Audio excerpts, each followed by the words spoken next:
through wheel to wheel towards Vale now. Who's going to be last on the brakes? Leclerc has that inside line. Perez goes off the track, cuts the chicane. Off goes Leclerc. Through goes Hamilton. Unbelievable stuff coming out of the final corner. Perez and Leclerc going for it. Formula 1, we back again kabisa. Tukaba tugarutse rero turi muri gahunda ya British Grand Prix Silverstone Circuit.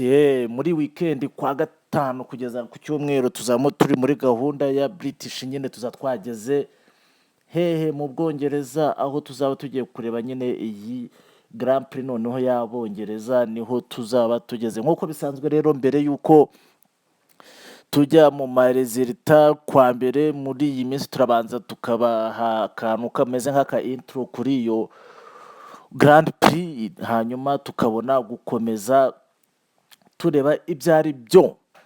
British Grand Prix rero nkuko bisanzwe iyi ngiyi ni Grand Prix kabisa yo kuva kera, kuko uyu muhanda wa Silverstone imodoka zawutemberagamo kabisa ziwusiganirwamo guhera mu 1926, ariko mu 1950 nibwo byagenze gute, nibwo iyo bita FIA twarayivuze yuko ari Federation y'Abafaransa ishinzwe automobile nyine, akaba ariyo yorganiza Formula 1, nibwo yatangiye kuhashyira Grand Prix nyine ya Formula 1 mu 1950 nibwo Formula 1 yari itangiye kuhasiganirwa. Bivuze ngo rero ubu ngubu biraba bibaye inshuro ya 78 kabisa bahirukanka, kuko bamaze kwirukanka inshuro 77, ariko tutari twajya muri detail nanone babwire yuko aha hantu basiganirwa naho bita Silverstone nyine ni mu gace bita Northampton, ariko abongereza bo bahita ngo ni Northamptonshire. Duce twinshi tw'abongereza dukunze kuba turi bakunda kutwongeraho shire, sinzi impamvu kabisa, abantu baba mu Bwongereza bazatubwira. Ni mu majyaruguru gake rero, ni mu birometero bike uvuye Londres, aho ngaho ni mu mujyi wa Northampton mu gace ka Silverstone niho iyi Grand Prix ibera mu Bwongereza. Hanyuma rero nari nkibabwira nti ahangaha hamaze kubera amasiganwa ya Formula 1 arenga 77, iringiri azaba ari irya 78. Ayo ngayo umuntu wabaje gutsindamo inshuro nyinshi wabanje wahakuye amawin menshi nta wundi utari kabuhariwe Sir Lewis Hamilton ku mawin ye 8, nta wundi muntu uramukurikira, nta nuramwegera, ariko ubwo niwe nyine biri personnel nka individu, ariko ikipe yabaje gukura amawin menshi ni ikipe y'Abataliyani ya Ferrari Scuderia.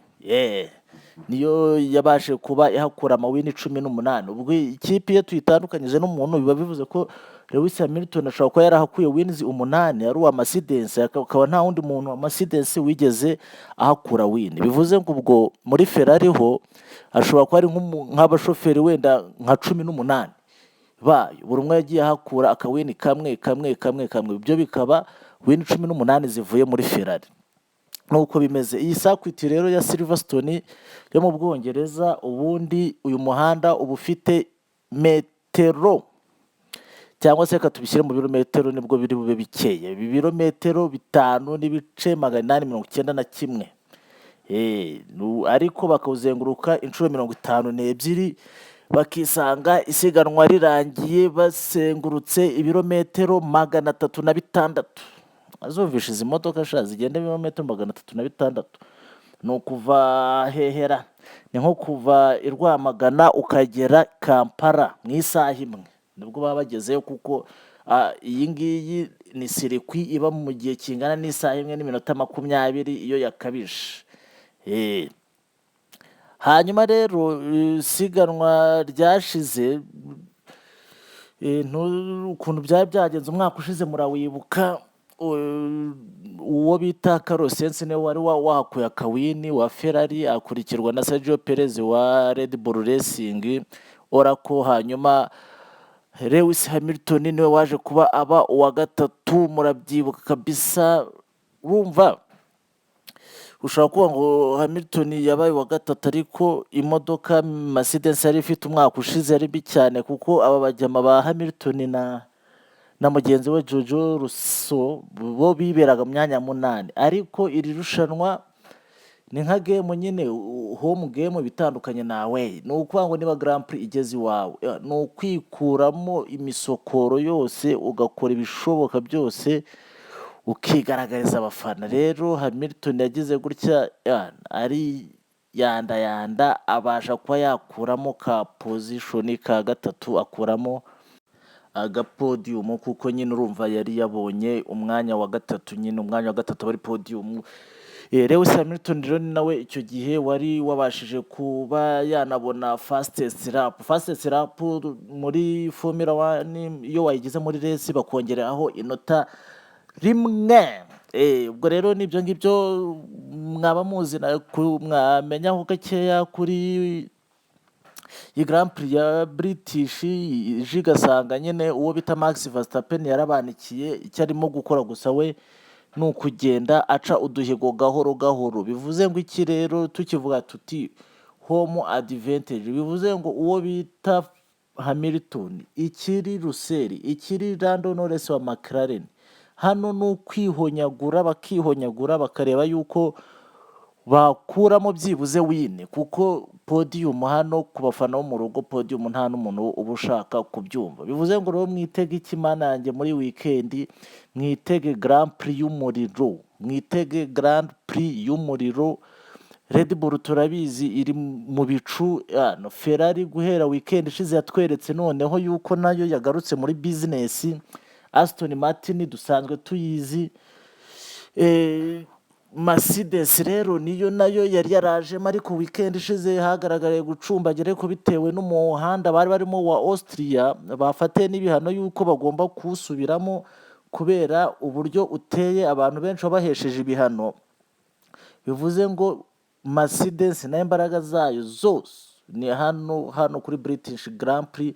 McLaren nayo ya Lando Norris nta kindi kintu batekereza, ni ukuvuga ngo ibintu byose bigiye gucikira impaka hano. Niba wari utari wareba Grand Prix, ndabukubwiye ngo ahangaha genda ujye kuri kanari yawe, niba utayifite ujye kuvumba mu baturanyi, niba utari mu baturanyi nabo bakennye ushaka hano hari akabari uri kumva. Ariko ndakubwiye ngo saa 10 zuzuye ku cyumweru, saa 10 zuzuye kabisa ku cyumweru azaba ari ishiraniro. Kuko saa 9 zuzuye kuri British Summertime nibwo gahunda bizaba bitangira iyi Grand Prix nyine, ariko ubwo mu Rwanda hiyongeraho isaha imwe. Nuko ngo ku cyumweru saa 10 twese turi ku mateleviziyo kuri kanari. Iyo bita Super Sport cyangwa se DSTV yo ntago ijya yerekana bino bintu live. Abantu babishinzwe kabisa muzatubarize impamvu Super Sport ituma twumva commentary z'igifaransa kandi bahari. Ubwo rero nuko bimeze, reka twizere yuko azaba ari umuriro nyine, abantu azaba batagiye mu makwe. Ndakubwiye ngo saa 10 inkoko niyo ngoma.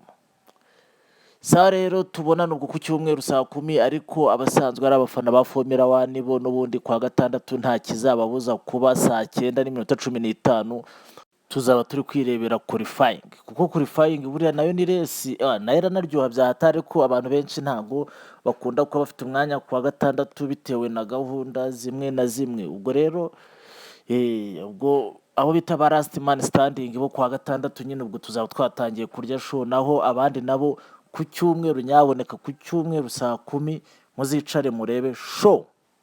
Mbibutsa yuko Apple Studio nayo hari agafilime yakoze kajyanye n'ibintu bya Formula 1, nayo sindakareba, bakita ngo ni Apple Studio, sinzi byari byo.